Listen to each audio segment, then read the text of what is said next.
Hi friends, welcome back to tasty treasures.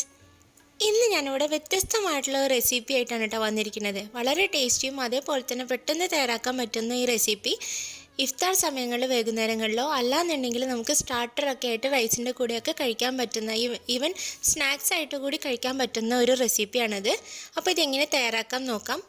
ഇതിനായിട്ട് ഞാനിവിടെ നല്ല ഫ്രഷ് പനീർ ഇതേപോലെ കഷ്ണങ്ങളാക്കി എടുത്തിട്ടുണ്ട്. അപ്പോൾ നമുക്ക് എത്ര സ്റ്റാർട്ടർ ഉണ്ടാക്കണം അതിനനുസരിച്ചിട്ട് നിങ്ങൾ പനീർ കഷ്ണങ്ങൾ ഇതേപോലെ ആദ്യം തന്നെ മുറിച്ച് മാറ്റി വെക്കണം കേട്ടോ.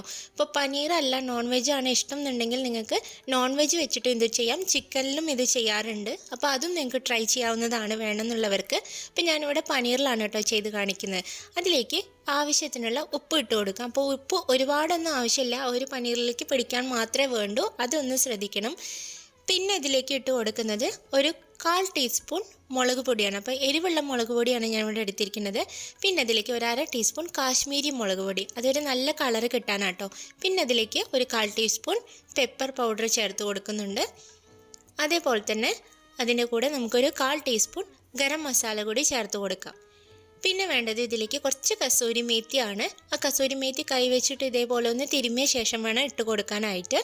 പിന്നെ ഇതിലേക്ക് ഒരു 1.5 ടീസ്പൂൺ തൈര് കൂടി ചേർത്ത് കൊടുക്കുന്നുണ്ട്. അപ്പോൾ ഈ പൊടികളൊക്കെ ഈ പനീറിലേക്ക് ഒന്ന് പിടിക്കാൻ വേണ്ടിയിട്ടാണ് കുറച്ച് തൈര് ചേർത്തിട്ട് മിക്സ് ചെയ്യുന്നത്. അപ്പോൾ എന്താ വെച്ചാൽ പെട്ടെന്ന് തന്നെ ആ മസാലയൊക്കെ അതിലേക്ക് പിടിച്ച് നമുക്ക് ഫ്രൈ ചെയ്യുമ്പോഴും ആ മസാല അതൊന്ന് വിട്ടു പോകാതെ കിട്ടും കേട്ടോ.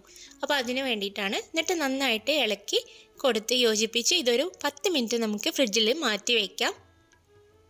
ആ സമയം കൊണ്ട് ഞാനിവിടെ 2 പൊട്ടറ്റോ ഇതേപോലെ തൊലി കളഞ്ഞ് എടുത്തിട്ടുണ്ട്. നന്നായിട്ട് കഴുകി എടുത്തതാണ്. ഇനി നമുക്കിതൊന്ന് കട്ട് ചെയ്തെടുക്കണം. അപ്പോൾ കനം കുറഞ്ഞ സ്ലൈസ് ആക്കിയിട്ടാണ് ഇത് എടുക്കുന്നത്. എന്നാൽ മാത്രമേ നമുക്ക് ഈ സ്നാക്സ് ഉണ്ടാക്കുമ്പോൾ അതിങ്ങനെ ഫോൾഡ് ചെയ്തെടുക്കാൻ പറ്റുള്ളൂ. അപ്പോൾ ആദ്യം നമ്മൾ ഇതേപോലെ ആ ഒരു കഷ്ണം മുറിച്ച് കളഞ്ഞിട്ട് ഒരേ വലുപ്പത്തിലും കനത്തിലും വേണം നമ്മളിത് കട്ട് ചെയ്തെടുക്കാനായിട്ട്. കണ്ടോ, ഇതപ്പോൾ ഞാനിവിടെ വലിയ കനമൊന്നുമില്ലാതെ എന്നാൽ തീരെ നൈസായിട്ടുമല്ല, ഈ ഒരു പാകത്തിലാണ് കട്ട് ചെയ്തെടുത്തിരിക്കുന്നത്. എന്നാൽ മാത്രമേ നമുക്കിത് ഫോൾഡ് ചെയ്തെടുക്കാൻ പറ്റുള്ളൂ. അപ്പോൾ ഇതേപോലെ തന്നെ നമ്മൾ ബാക്കിയുള്ളത് കൂടി കട്ട് ചെയ്തെടുക്കുക. അപ്പോൾ എത്ര പനീർ കഷ്ണങ്ങളുണ്ടോ അതിനനുസരിച്ചിട്ട് വേണം ഈ പൊട്ടറ്റോ സ്ലൈസസ് എടുക്കാനായിട്ട്.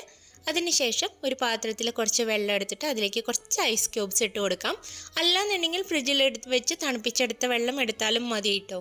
എന്നിട്ട് നമുക്ക് ഈ പൊട്ടറ്റോ കഷ്ണങ്ങളെല്ലാം ഇതിലേക്ക് ഇട്ട് കൊടുക്കണം. കാരണം എന്താ വെച്ചാൽ ഈ ഉരുളക്കിഴങ്ങിലത്തെ ആ ഒരു പശയൊക്കെ ഉണ്ടാവുമല്ലോ, അതെല്ലാം ഒന്ന് പോയി കിട്ടാനാണ്. അപ്പോൾ ഈ തണുത്ത വെള്ളത്തിൽ ഒരു 10 മിനിറ്റ് ഇട്ട് വെച്ചതിന് ശേഷം നന്നായിട്ടൊന്ന് വെള്ളം ഊറ്റിയെടുക്കുമ്പോൾ അതിലത്തെ ആ ഒരു പശയൊക്കെ പോയിട്ട് നല്ല സ്റ്റിഫായിട്ടുണ്ടാവും നമ്മളീ പൊട്ടറ്റോ. അതിന് വേണ്ടിയിട്ടാണ്. ഇപ്പോൾ ഇതവിടെ 10 മിനിറ്റ് ആയിട്ടുണ്ട്. നന്നായിട്ടൊന്ന് ഇങ്ങനെ ഇളക്കി കൊടുത്ത ശേഷം വെള്ളം ഒട്ടും ഇല്ലാതെ നമുക്കിത് ഇതേപോലെ ഒരു പ്ലേറ്റിലേക്ക് പരത്തി വയ്ക്കാം.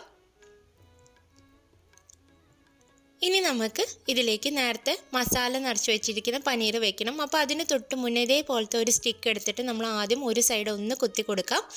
അതിനുശേഷം ആ മസാല പുരട്ടി വെച്ചിട്ടുള്ള ആ പനീറിൽ നിന്ന് ഒരു കഷ്ണം, അപ്പോൾ ഓരോ പൊട്ടറ്റോ സ്ലൈസസിന് അനുസരിച്ചിട്ട് വേണം അതിനനുസരിച്ചുള്ള വലുപ്പത്തിലുള്ള നമ്മൾ പനീർ കഷ്ണങ്ങൾ വെച്ചത് അതേപോലെ ഒന്ന് പ്രസ് ചെയ്ത് ഈ ഒരു ഭാഗത്ത് കൂടെ ഈ കോലിങ്ങനെ എടുക്കുക. അപ്പോൾ കണ്ടോ, ഈ ഒരു അതായത് അതിൻ്റെ ഉള്ളിൽ ആ പനീർ ഇങ്ങനെ ടൈറ്റായിട്ട് നിൽക്കാൻ വേണ്ടിയിട്ടാണ്.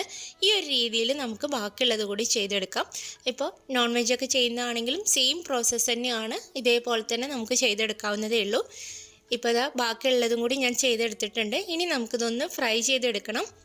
അതിനായിട്ട് എണ്ണ ആദ്യം നന്നായിട്ടൊന്ന് ചൂടാൻ വെക്കണം കേട്ടോ. എണ്ണ നന്നായിട്ട് ചൂടായി വന്നു കഴിഞ്ഞാൽ ഒരു മീഡിയം ഫ്ലെയിമിൽ വെച്ചിട്ട് വേണം നമ്മളിതിലേക്ക് ഓരോന്നോരോന്നായിട്ട് ഇട്ട് കൊടുക്കാനായിട്ട്.